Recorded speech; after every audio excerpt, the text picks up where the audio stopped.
Welcome to today's session. I'm Mitch Stokes. I'll be the moderator.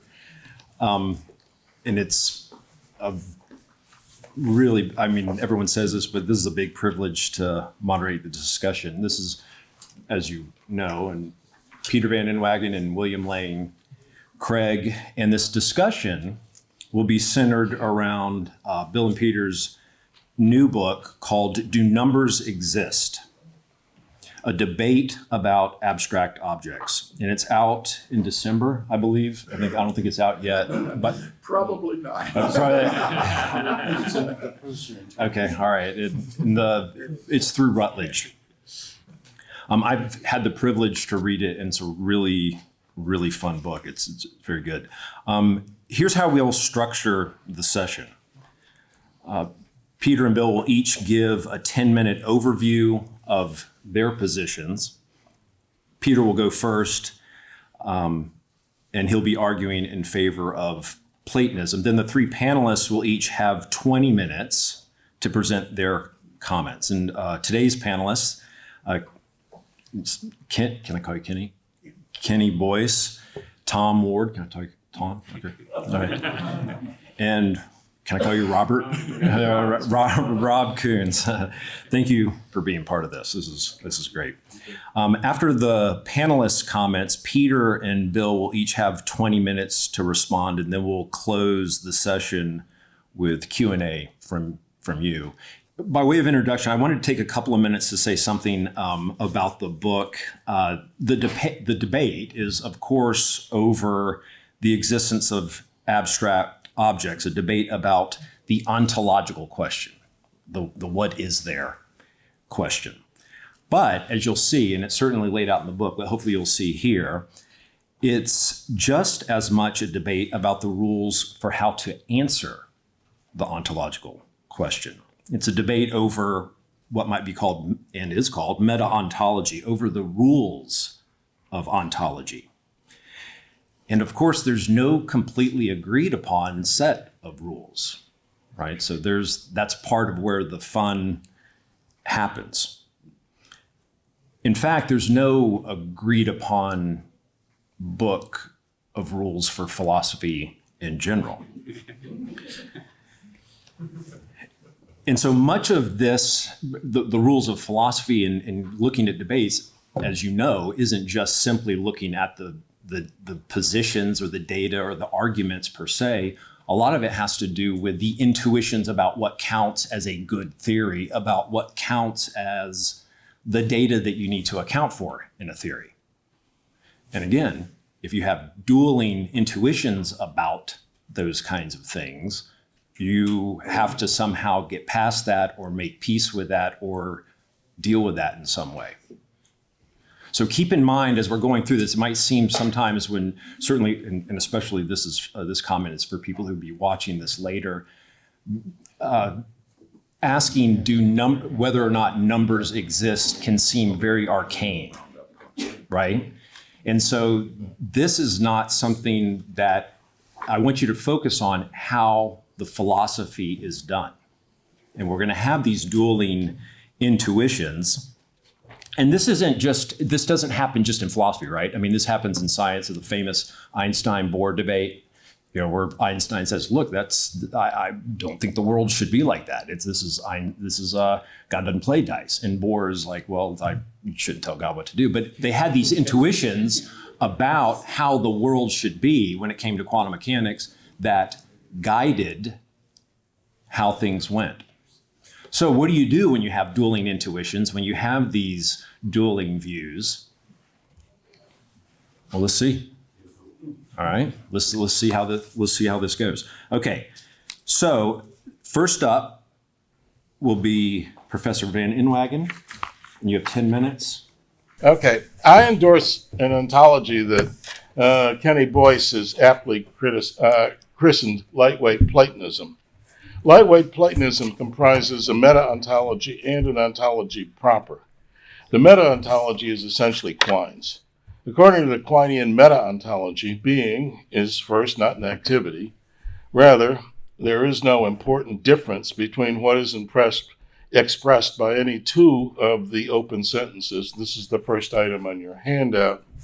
X is, something is X is X. The number of things that are X is not zero, and not everything is not X. Existence, moreover, is the same thing as being. There's no important philosophical difference between what is expressed by X exists and any of the sentences in the above list. It follows that there are no non-existent things, much less things that have no sort of being, whatever. The existential quantifier of formal logic expresses this being or existence.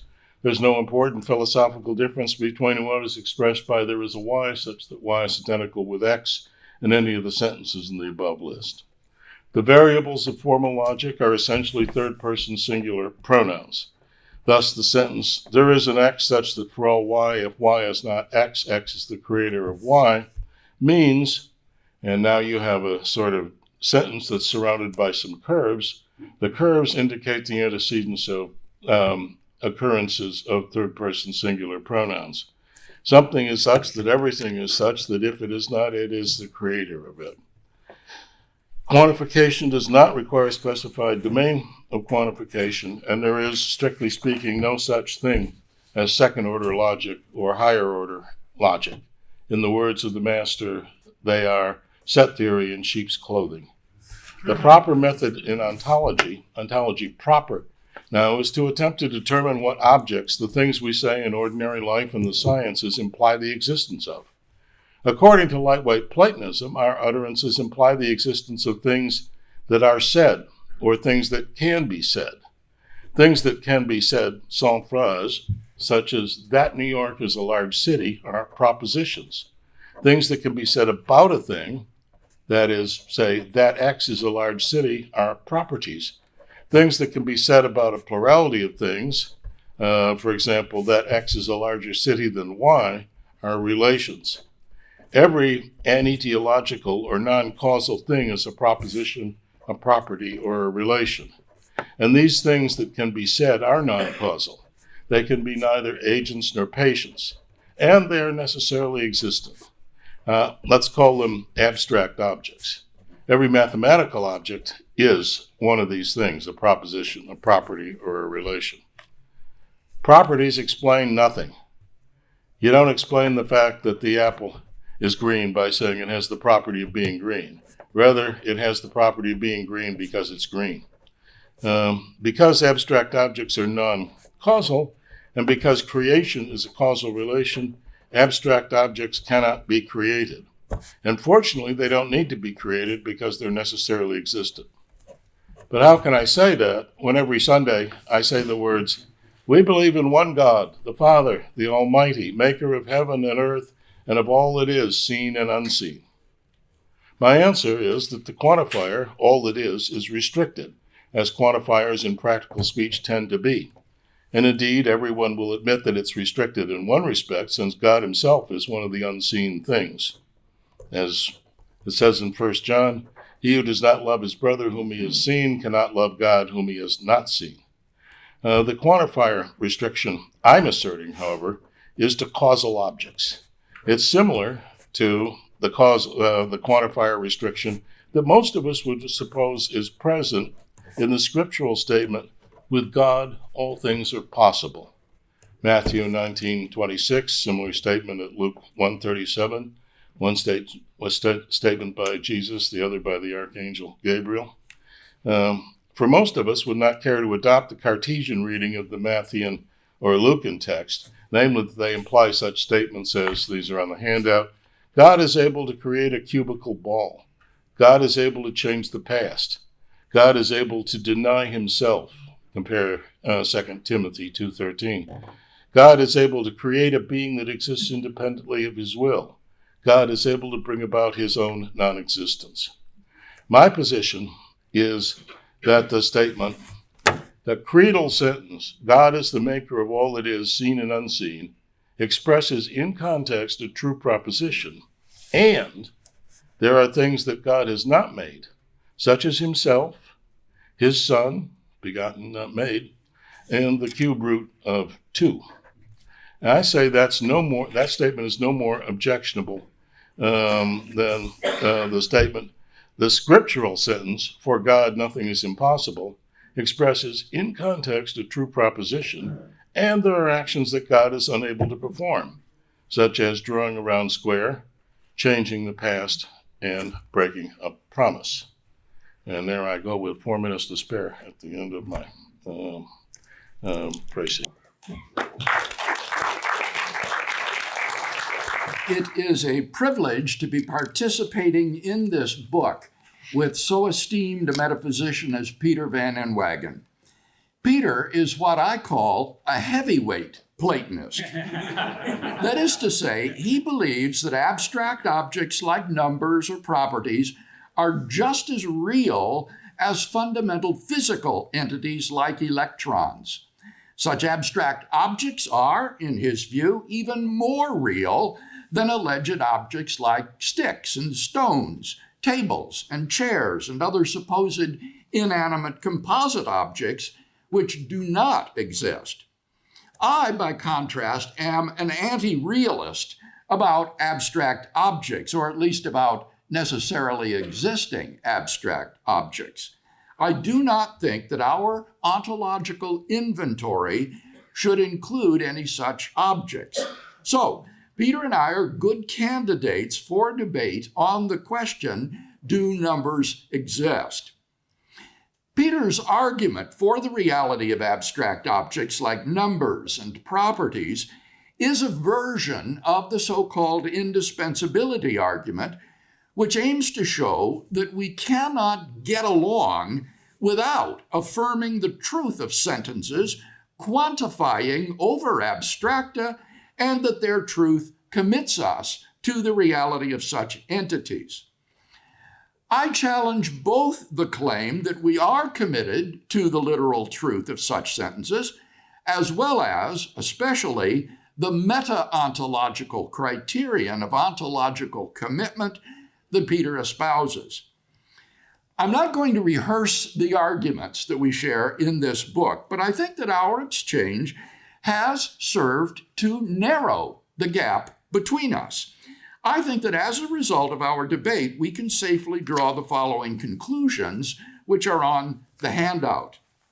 1, ordinary English sentences involving existential quantification in singular terms often have both metaphysically lightweight and metaphysically heavyweight readings.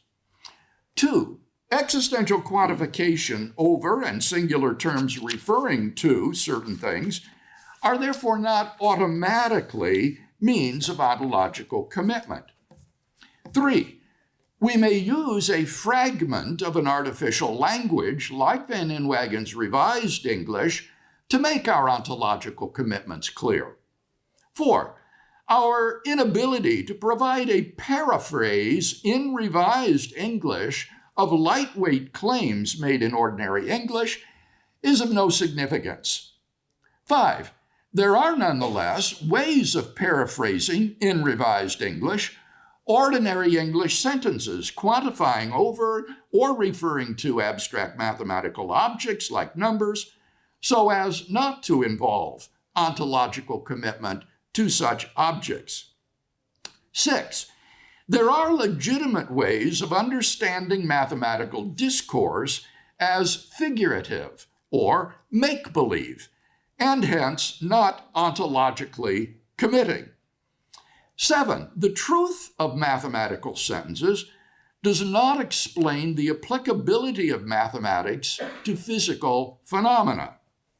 8, whether one is a realist or anti-realist about mathematical objects, theism provides the best explanation of the applicability of mathematics to physical phenomena.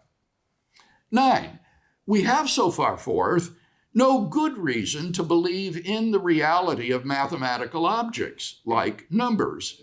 10, given the presumption against such bizarre objects as numbers, the dispensability of mathematical objects provides grounds for thinking that such objects do not exist. Now, of course, Peter will not agree with me on some of the latter points in this list. Finally, I wish to close on a lighthearted note. Peter is a great fan of the so-called double dactyl, which is a light verse form that typically begins with a nonsense phrase like higgledy-piggledy.